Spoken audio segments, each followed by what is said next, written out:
Bismillahirrahmanirrahim. Assalamualaikum warahmatullahi wabarakatuh. Bismillahirrahmanirrahim. Baiklah, sebelum kita masuk pada pokok materi pada hari ini, marilah kita sama-sama membaca doa. Bismillahirrahmanirrahim.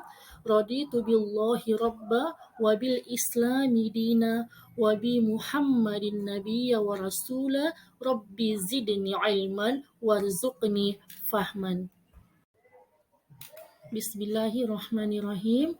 Baiklah, sebelum kita masuk pada pokok materi pada hari ini, marilah kita sama-sama membaca doa. Assalamualaikum warahmatullahi wabarakatuh. Bagaimana kabarnya anak-anak? Alhamdulillah baik. Jadi pada hari ini kita akan masuk pada materi selanjutnya, di mana dalam materi ini kita akan membahas tentang meniti hidup dengan kemuliaan.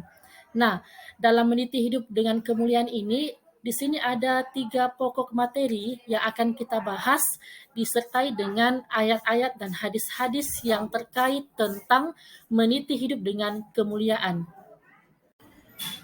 Baik, pokok materi yang pertama itu kita akan membahas apa itu mujahadah an-nafs.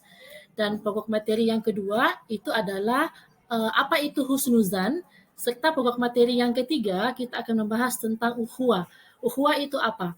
Nah, ayat yang terkait di sini ada 2 ayat, di mana dalam ayat ini dijelaskan dalam Quran Surah Al-Hujurat, surah ke-49 ayat 10, dan Quran Surah Al-Hujurat, surah ke-49 ayat 12, serta ada 3 hadis yang terkait tentang mujahadah an-nafs, husnuzan, dan ukhuwah.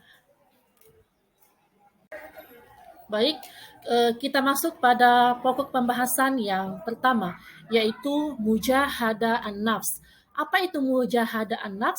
Mujahadah an-nafs itu berasal dari bahasa Arab yang terdiri dari atas 2 kata, yaitu mujahadah yang artinya kesungguhan dalam mengendalikan sesuatu, dan an-nafs yang artinya diri pribadi.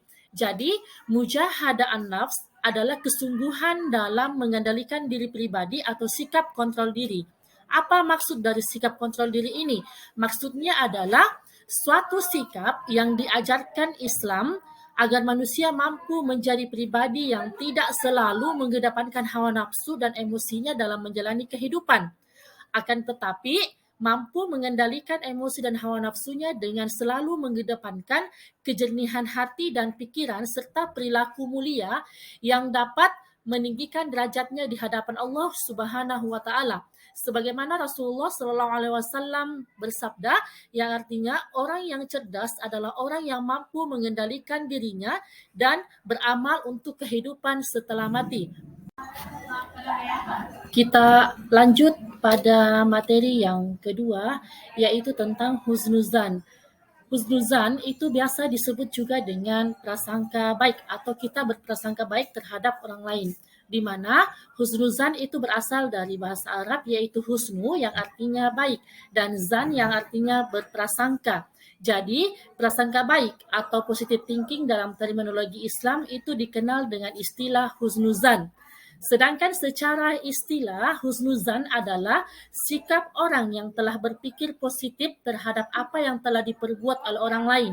Lawan dari sifat ini itu adalah suuzon atau berburuk sangka, yaitu menyangka orang lain melakukan hal-hal buruk tanpa adanya bukti yang benar. Dalam ilmu akhlak, husnuzan itu dibedakan menjadi 3 kelompok. Yang pertama adalah husnuzan terhadap Allah Subhanahu wa taala, yaitu kita selalu berprasangka baik terhadap semua ketetapan atau takdir yang telah diberikan kepada kita. Yang kedua yaitu husnuzan kepada diri sendiri. Yang ketiga, husnuzan kepada orang lain.